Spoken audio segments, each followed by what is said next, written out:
Boa noite, começando agora, o pessoal está aos poucos entrando, né? Iniciando agora o papo de terça, número 64, arte terapia entre o diretivo e o espontâneo, né? Como dois modos de convidar, né, o nosso cliente para essa jornada, nessa aventura da expressão artística na terapia, né? Aquele espaço de materializar as suas imagens, né, suas imagens internas, suas imagens do inconsciente, em pinturas, em desenhos, em esculturas, em escritas, né, poesia e tudo isso.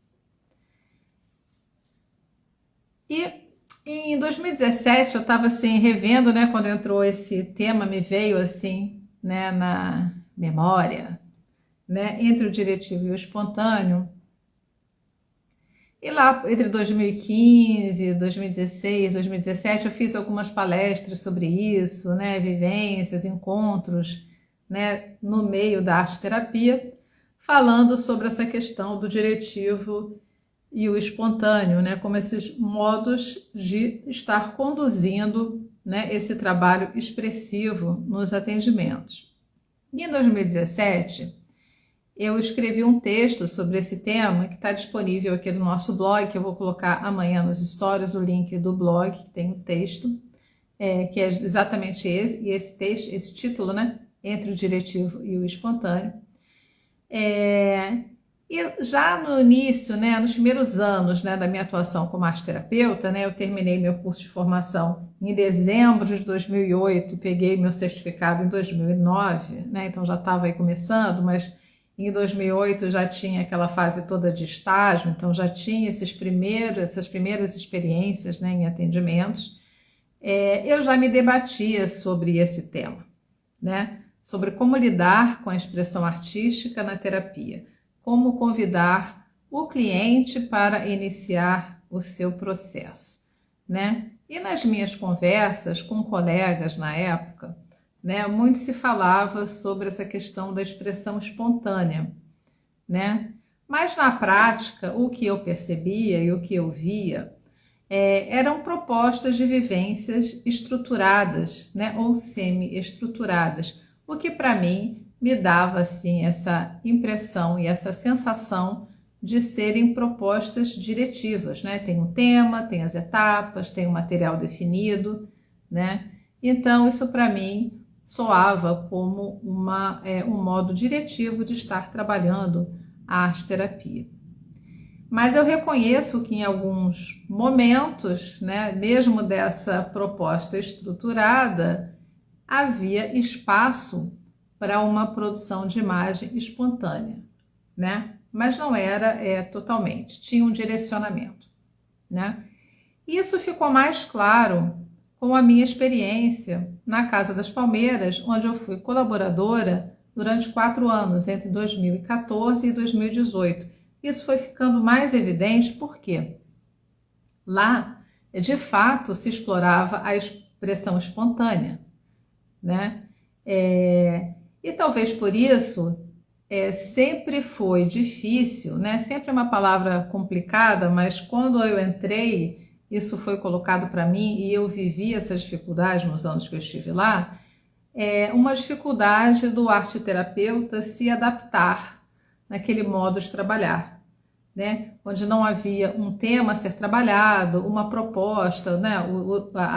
A gente não dirigia o material, então o cliente ali transitava livremente entre os ateliês, procurava a sua linguagem, o seu material e fazia o que queria e tinha necessidade, né? E o papel ali do que se chamava de monitor, né, era estar ali ao lado acompanhando aquele processo, mas não propondo coisas.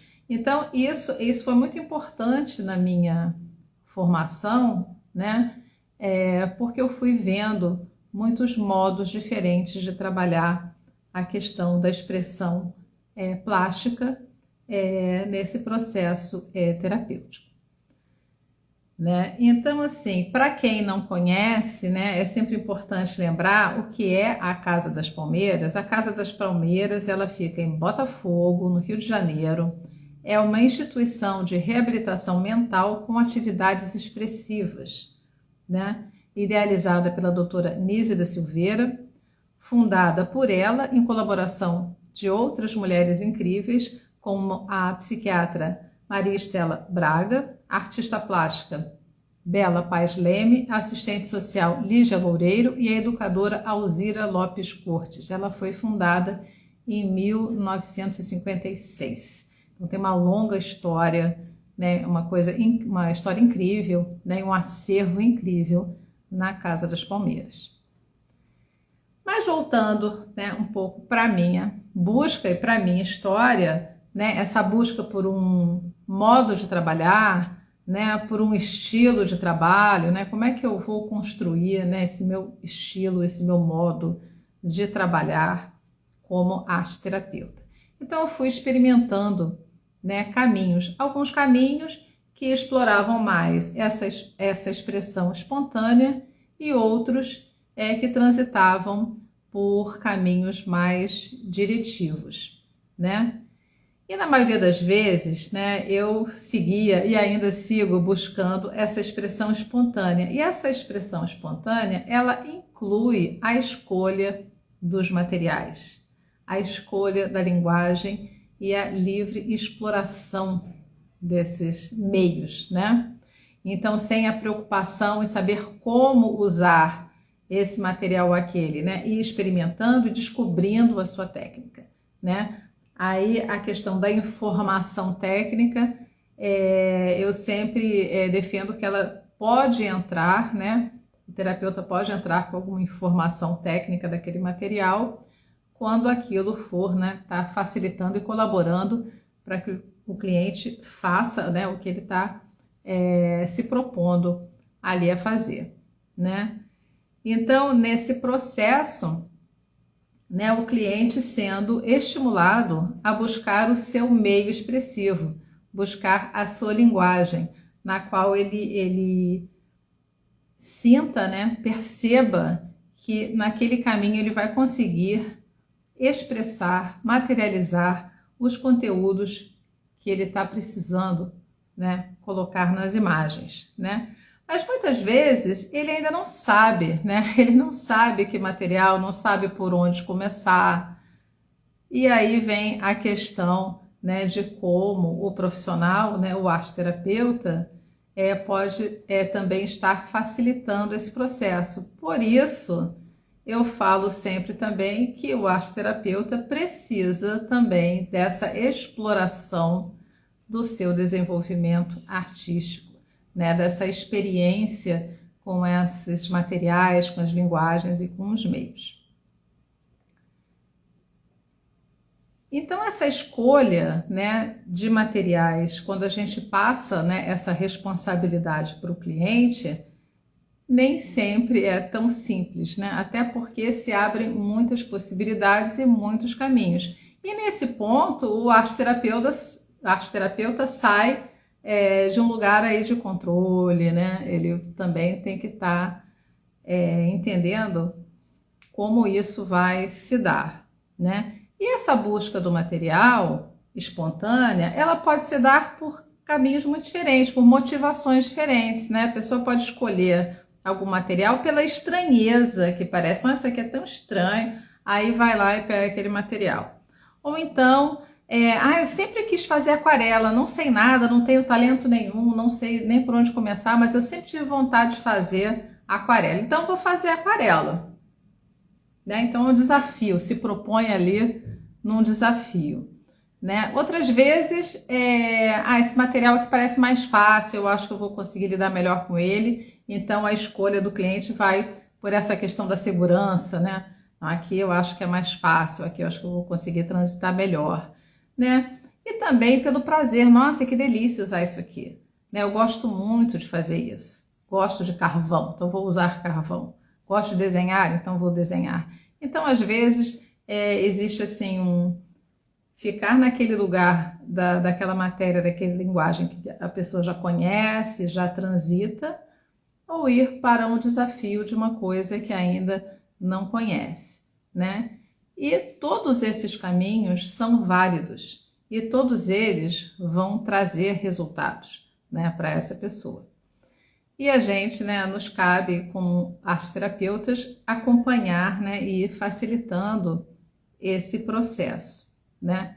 E eu gosto de pensar nessa ideia, né, dessa escolha do material, nesse modo de usar o material, estar nas mãos e na responsabilidade do cliente, né? Porque ele é o autor, ele é o artista nessa história, né? Então, cabe ao arteterapeuta, ao profissional que está ali, tornar possível que isso aconteça, né? Então, favorecendo essas situações. Então, eu sempre tenho isso em mente. Na época que eu estava na Casa das Palmeiras, eu fui para lá, eu comecei em 2014 com uma colega também, arteterapeuta, ela é psicóloga e arteterapeuta, a Maria Cristina de Rezende, que hoje é a minha supervisora dos meus atendimentos. E na época a gente ficou, ela trouxe muito essa questão da experiência que ela estava tendo na Casa das Palmeiras, essa coisa da expressão espontânea, da escolha dos materiais também ser uma coisa espontânea, e como levar isso, né, para o trabalho da arteterapia. E então nós montamos um ateliê, né, um ateliê de arteterapia, um ateliê terapêutico, em que trabalhava desse modo, né? Então tinham conjuntos de materiais, tinham muitas opções de materiais expostos, né, na mesa de trabalho, e a pessoa chegava lá e buscava o que ela queria e começava a trabalhar. Não tinha um tema, não tinha uma direção, era uma coisa livre, né? E depois havia uma conversa, né, e um compartilhar daquela experiência. Então, junto com ela também, naquele período 2014, 2015, a gente debateu muito, né, essa história e experimentou, né, e foi vendo assim como isso é rico também de se trabalhar, né? Boa noite. Vocês têm alguma pergunta, algum comentário, alguma coisa que vocês queiram trazer? Deixa eu ver se tem alguma coisa aqui. Acho que não.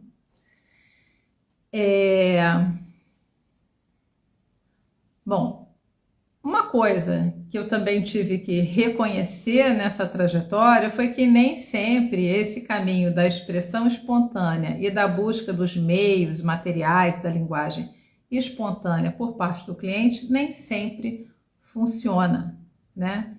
Então, muitas vezes eu me deparo com a necessidade de dar uma direção, né? E às vezes essa direção é só um pontapé inicial, às vezes eu tenho que estruturar todo um trabalho, né?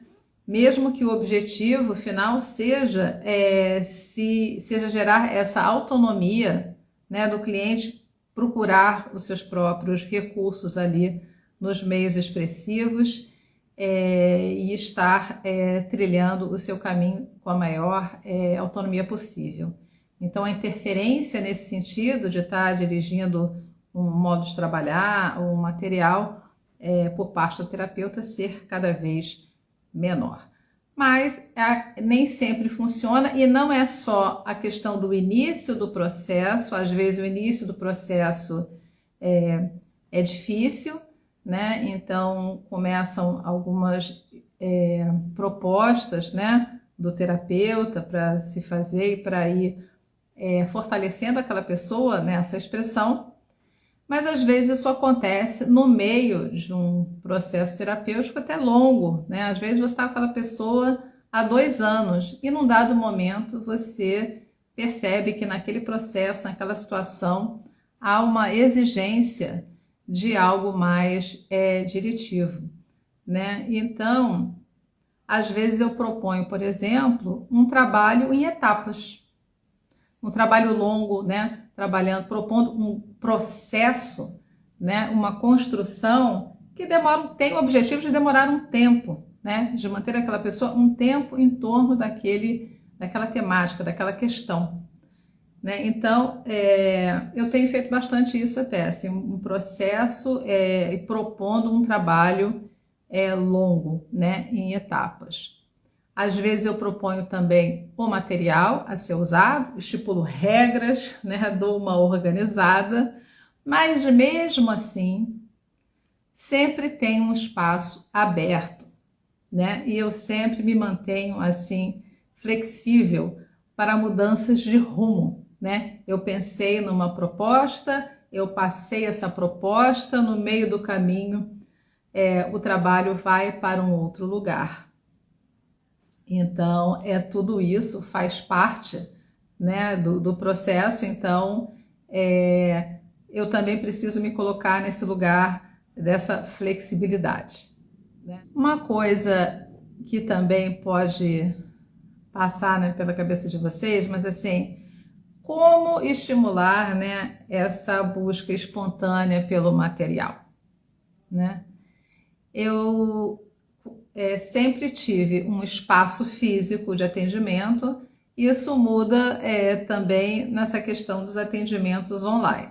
Mas no espaço físico, eu costumo deixar materiais diversos disponíveis na mesa de trabalho, ou quando em outros espaços que eu tinha uma estante, a estante aberta com essa diversidade de materiais, né? É importante ter um cuidado para não colocar coisas em excesso e a pessoa ficar mais perdida, né, do que estimulada a buscar alguma coisa. Então, eu costumo deixar um material para colagem. Então, eu tenho uma caixa de imagens, cola, tesoura, uns papéis coloridos. Aí, num outro, passeando assim, depois tenho lápis de cor, algum material de desenho. E guache, por exemplo, se eu for para uma pintura mais simples possível, eu estaria ali usando guache, pincéis e papéis. Então ali, e alguma coisa de modelagem, eu posso ter massinha de modelar, biscuit, massa de EVA, argila, né? Às vezes eu posso achar que posso ter menos opções, então eu tiro, né, a parte da modelagem, eu tiro alguma coisa. Mas ter ali algumas opções, alguns convites, né? Onde a pessoa vai, onde é que ela se sente melhor, para onde o desejo vai, né? Onde o olho bate, dá aquela vontade de pegar aquilo para experimentar. Então, eu sempre trabalhei assim. Eu nunca tenho, assim, só lápis de cor, né? Então, não, a pessoa pode pintar, a pessoa pode desenhar, a pessoa pode fazer colagem e pode fazer alguma coisa 3D. Então, eu sempre tenho esses 3 ou 4 opções. E também a questão, se a pessoa quiser pedir alguma coisa, não, eu queria fazer outra coisa, também eu tenho, né, ali disponível outros materiais para estar respondendo a essa demanda.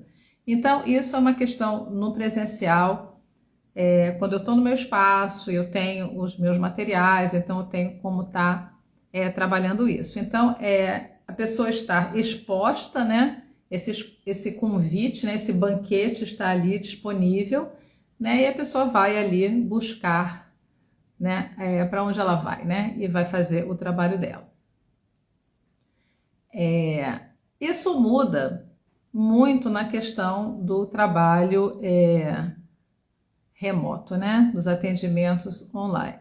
Então ali o terapeuta vai ter que estar lidando com o que o cliente tem lá do outro lado, né? O que ele tem.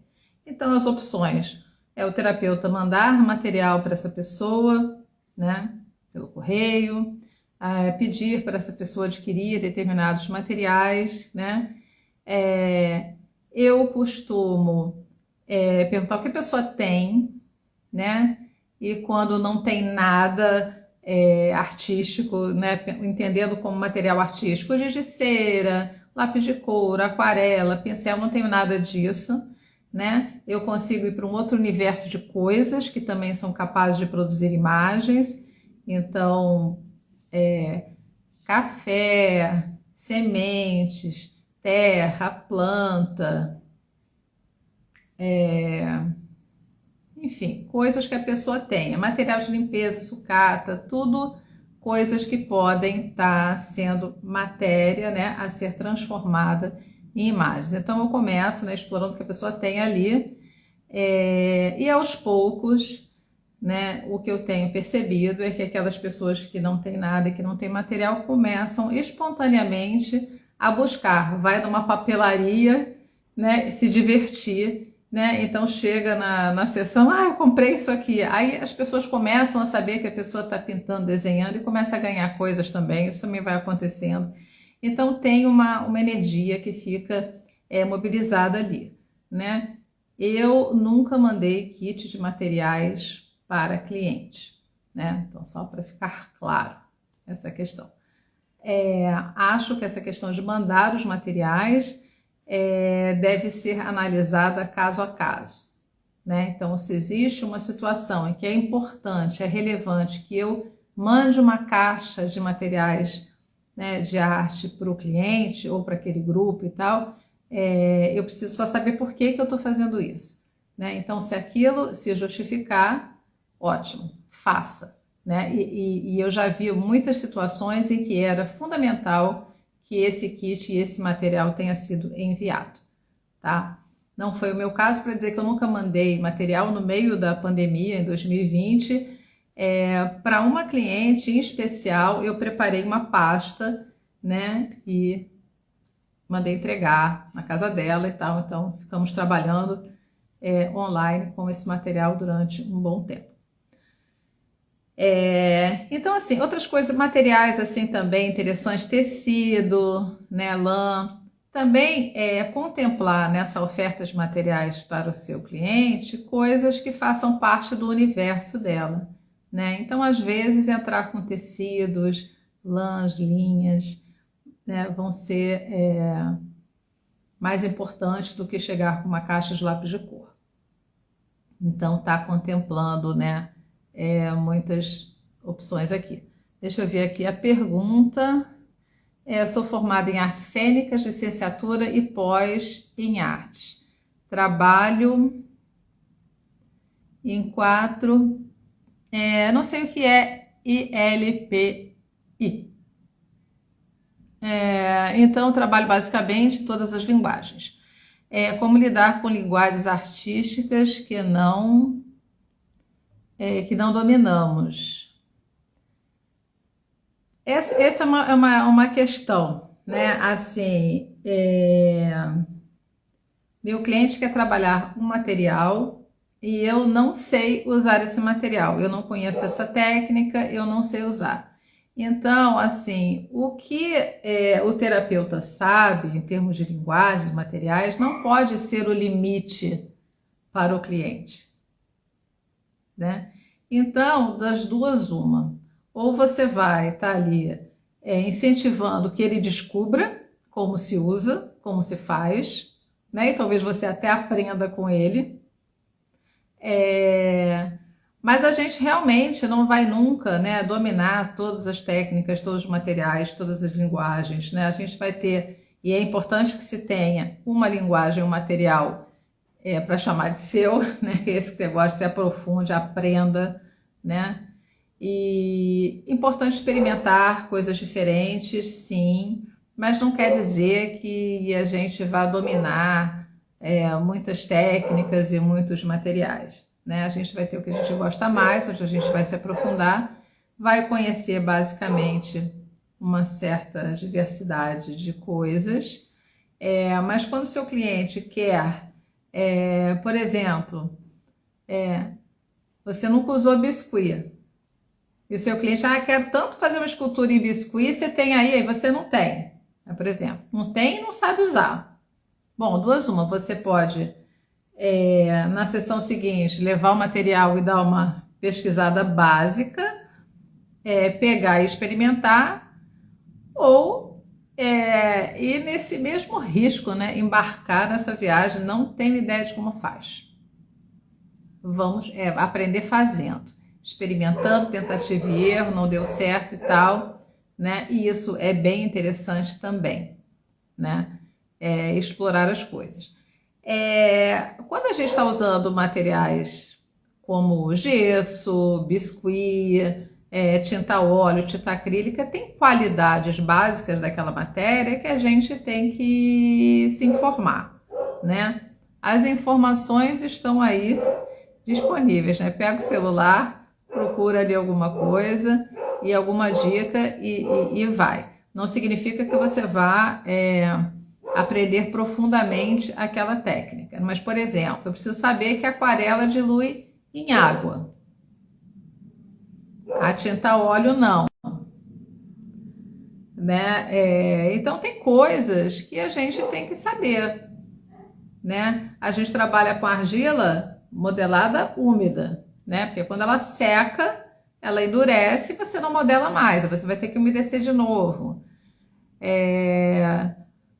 Enfim, cada matéria vai ter as suas peculiaridades e a gente deve estar, né, transitando por isso com facilidade. Mas quanto mais coisas diferentes você experimenta, menos dificuldade você vai ter para encarar uma coisa que você não sabe. Porque você já sabe um monte de coisas, né? Você não sabe aquilo. Mas assim, você não tem a obrigação de saber todos os materiais. Eu quero fazer caixa forrada com guardanapo porque eu vi, acho legal. Eu, por exemplo, nunca fiz isso. Mas ok, eu sei o que é uma caixa, sei o que é o guardanapo, sei que tem cola, né? Então, a gente dá o jeito, né? Depois, se for o caso, né, você pode, né, entre um atendimento e outro, se informar um pouco sobre aquilo e se achar que é importante. Porque às vezes também o importante é que o cliente vá bater cabeça e descobrir como é que usa, né? Também tem uma questão de que ele não está ali para uma aula de artesanato ou uma aula de arte, né? Então, é um pouco por aí. Respondi a sua pergunta, Larissa. Larissa, assim, porque essas são questões, assim, às vezes gera, assim, uma certa angústia e ansiedade, o terapeuta achando que tem que saber fazer tudo, né? Isso não é verdade, isso não procede, você não tem que saber tudo, até porque não vai saber, né? Eu não sei, eu tive, assim, eu acho que a felicidade, não sei, né, de ter tido muitos clientes no início que eram muito desafiadores e que inventavam coisas, né? Então, me deparei com muita coisa que eu não tinha ideia, né, de como fazer. E foi muito interessante, né, muito estimulante, né? A própria pessoa, né, tá ali buscando, interessada e curiosa, aí ela vai pesquisar, ela faz o dever de casa dela, ela vai pesquisar como é que faz. E vai ali experimentar. Não deu certo, faz de novo. Desiste, muda de material, tudo isso pode acontecer, né? Mas é esse caminho, né? É essa exploração. ILPI, Instituição de Longa Permanência. Legal. Asilos. Não conhecia a sigla. Bem legal. Entre o diretivo e o espontâneo, embora pareçam dois caminhos opostos e contraditórios, às vezes eles até conversam, né, e se complementam, porque muitas vezes você chega num trabalho, né, e propõe, por exemplo, um tema, né? Vamos trabalhar, né, o feminino no seu aspecto nutridor. Então vamos trabalhar com a terra, né, com argila, com sementes. Então tem uma direção, definir um tema, muitas vezes tem uma poesia, um texto,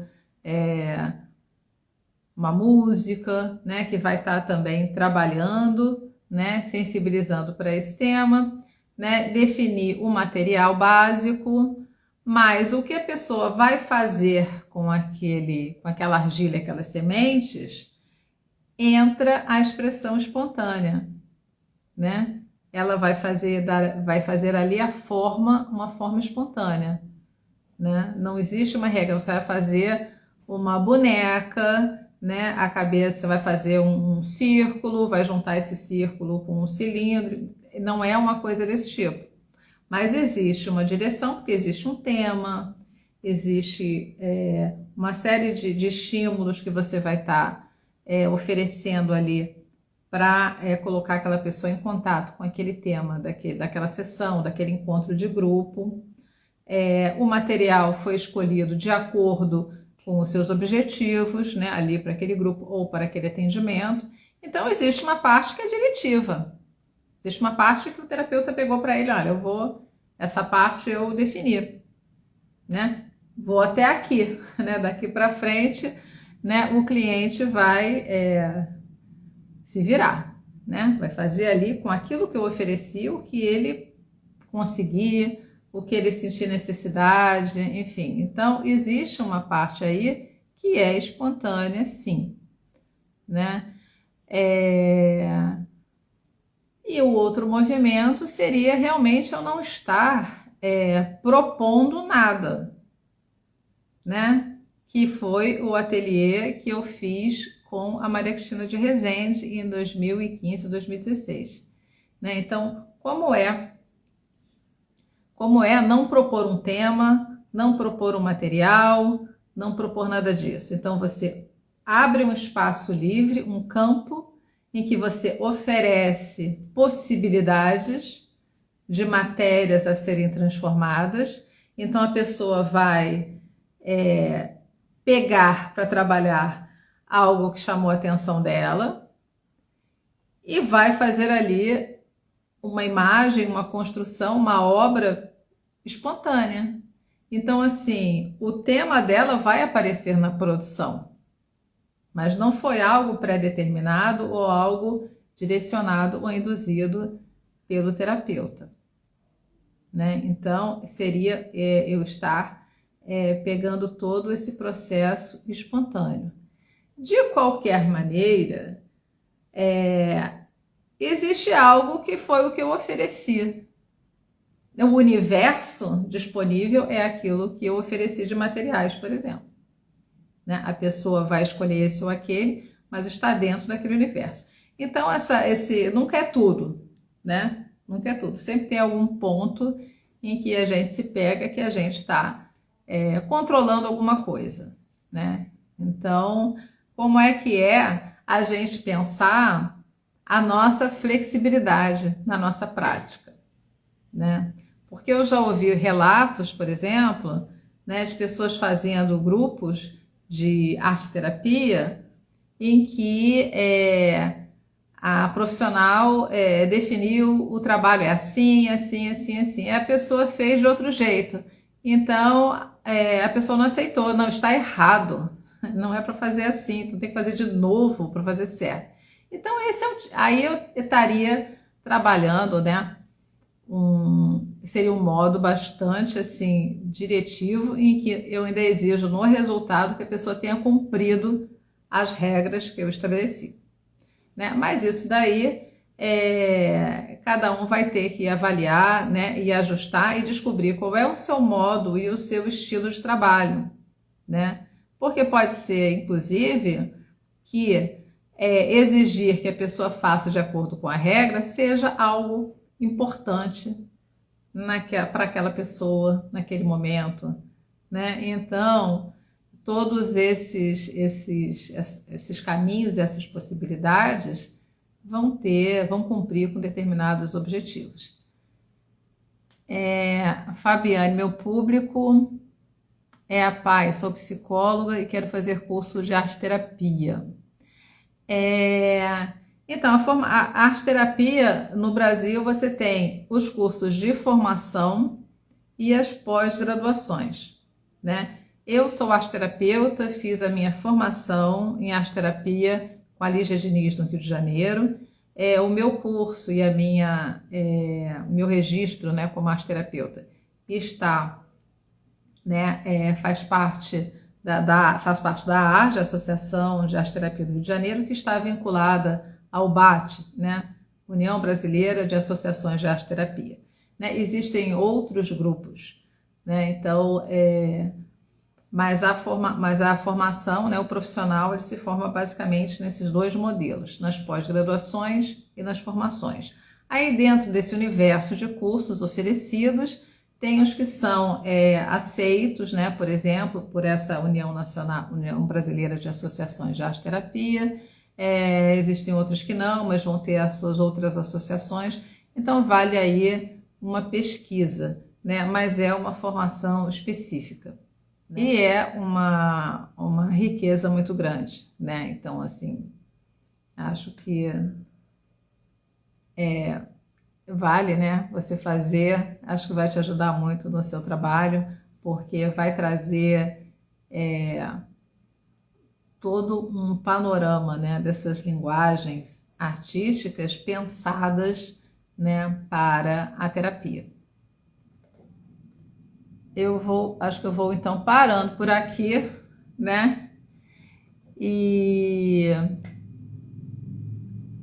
eu espero vocês na sexta-feira, né? Nas lives de sexta-feira às 8h30 da manhã. São lives com exercícios práticos. E eu quero muito, né, saber a opinião de vocês, ver os comentários de vocês. O vídeo vai ficar gravado aqui, né? E se você curtiu, vai ser muito legal para a gente aqui do Arte para a Terapia se você compartilhar, né, com seus colegas, com seus amigos.